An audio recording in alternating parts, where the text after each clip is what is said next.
And what they're doing is, and this is why it is disturbing, I've talked to several special ops people, and they are all saying the same thing. They're being told, look, you can get this. If you just say this, you can get this. Nothing is free. And anybody who is thinking says, why do you want me to say that? The government is cutting benefits, is doing all kinds of things. Why are they offering such great benefits if I just say this? Why is there such a push for this? Why is it that Hassan was workplace shooting? Don't you see?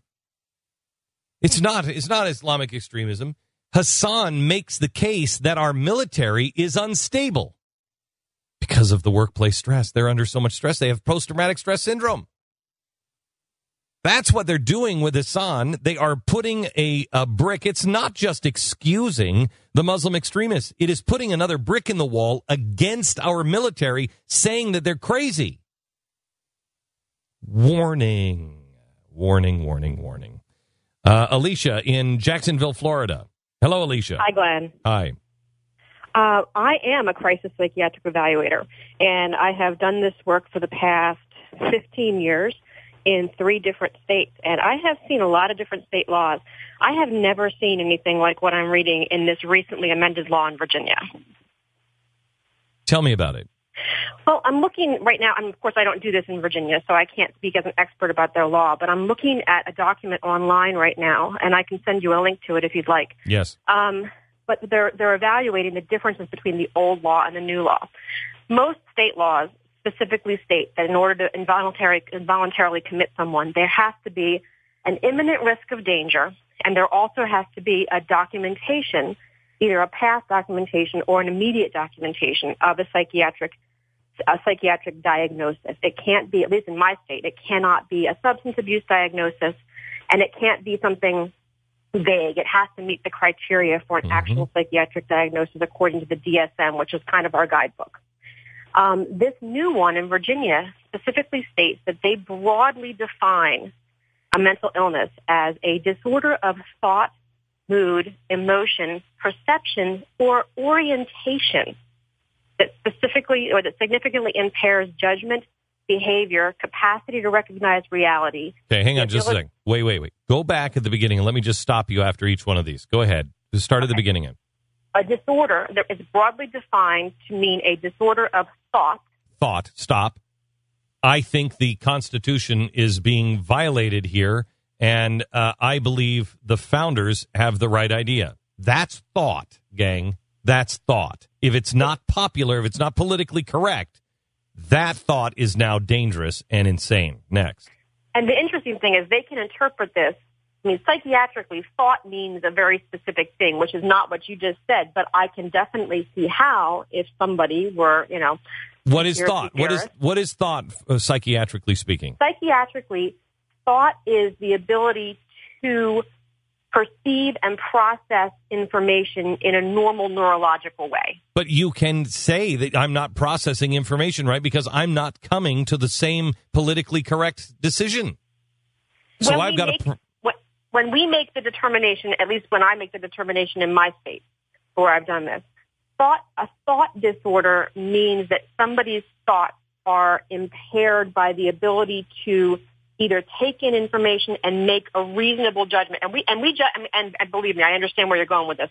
We make this determination based on, okay, we test people. We say, okay, can you follow a 3-step command of take this piece of paper in your left hand, fold it in half, and place it on the floor? If they can't follow those steps, there is some kind of cognitive or thought disorder going on. Got it. Okay, next. Okay, all right. Mood, a disorder of mood. I'm angry. Exactly. Go ahead. Technically, a mood disorder means that they have a full-blown depressive disorder or a full-blown manic disorder. That's what it means from the psychological and psychiatric perspective. Sure, but it also, you can't tell me that you couldn't make the case that you're an angry man because then I become violent. Well, that falls into a different category of a personality disorder, but we can get to that one in a second. Okay. A disorder of emotion, which really falls into the same category as mood. I don't know why they decided to break that up. Okay. a disorder of perception, which really kind of falls under thought. Again, I'm not sure why they decided to break that up, but there are obviously possible reasons why. The next one really interests me. A disorder of orientation. What's that mean? Well, psychiatrically, orientation means, are you oriented to all four spheres, which means person, place, time, and situation. However, when they write just the word orientation, okay, people who work in the psychiatric field know what that means, but it could mean a very different thing to law enforcement and to government. Meaning what, do you suppose? Orientation, political orientation, sexual orientation, geopolitical or economic orientation. The scary part of this is the first sentence, broadly defined as, right? Yeah. It says broadly defined as. So in other words, it's kind of in this area. Whoa.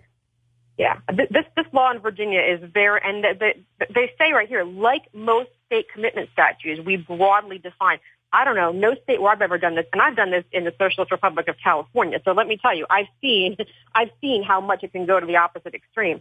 I've never seen it broadly defined. I have always been taught and supervised and required to specifically hold to the DSM-4 criteria, which means the person has to meet the specific criteria for a designated, documented mental illness. I was told last night by the attorney that got this guy out of the mental institution, this Marine, he said that this has happened 20,000 times since they have redefined this law. 20,000 people have been scooped up and put into a mental institution. In Virginia? In Virginia. That's what his claim was last night. We're looking into it now. We had somebody working on this all night, looking into it, because that is such a wild claim. I have a hard time getting my arms around that, but that was his claim last night. My guess is that what he was saying, and this is just my guess, is that what he's saying is that since the law was enacted, there have been 20,000 people who have been brought in for evaluation under the law, not necessarily wrongly, under the circumstances that this particular patient was brought in. Correct, and that's what we're looking into now. That's my hope as well, but it's not the way it was. It didn't appear to me to be presented that way last night. That number seems reasonable to me based on the number of people that I see on a daily basis in just our county within Florida. I mean, we see within a 24-hour period generally between 15 and 20 people, and we are one facility out of 7 in Jacksonville catchment area. So look, I have no problem with mental health disorders or whatever, and we got to help people, we can't. This is the end of political correctness. Most people don't understand. Political correctness is a communist term. And the idea was you're not speaking the things that are politically correct to those in power. So we'll take you to the re-education camp and we'll re-educate you. Or if you won't be re-educated, we'll shoot you. That's the way this was. This is the end. If you're not politically correct, the re-education camp is the psychiatric clinic. Now, I'm hoping that we're not that far down the road, but when you pull somebody up off out of their own home and arrest them because they won't let you come in without a warrant, and then you threaten to throw them into a psychiatric ward for 30 days, and they're in there for they were 7 days before a court system can get them out. That's craziness. That's crazy. And that's pretty typical. The 7 days is pretty typical. The requirement in most states is 3 days. I don't know where in the world the 30 days came from. I would love to look at the actual documents. Of course, I don't have access to them, but the actual documents for this case to figure out how they'd managed to justify anything beyond 3 days. I mean, I have to justify the patient coming in past my evaluation room and actually being admitted. If I determine they don't meet the criteria based on the law, they don't even get admitted, and we vacate that order. How concerned are you, Alicia, on this? I'm very concerned. I'm extremely concerned because, number one, I am part of a military family, and I'm part of a gun-owning family. But I'm very concerned because I do see the law, even where I work in my state, being more broadly applied. I can't tell you in the past year the number of Facebook and text message and Twitter-related patients that I have seen. It's like an epidemic at this point, where people are making comments. And believe me, some of them have been legitimate.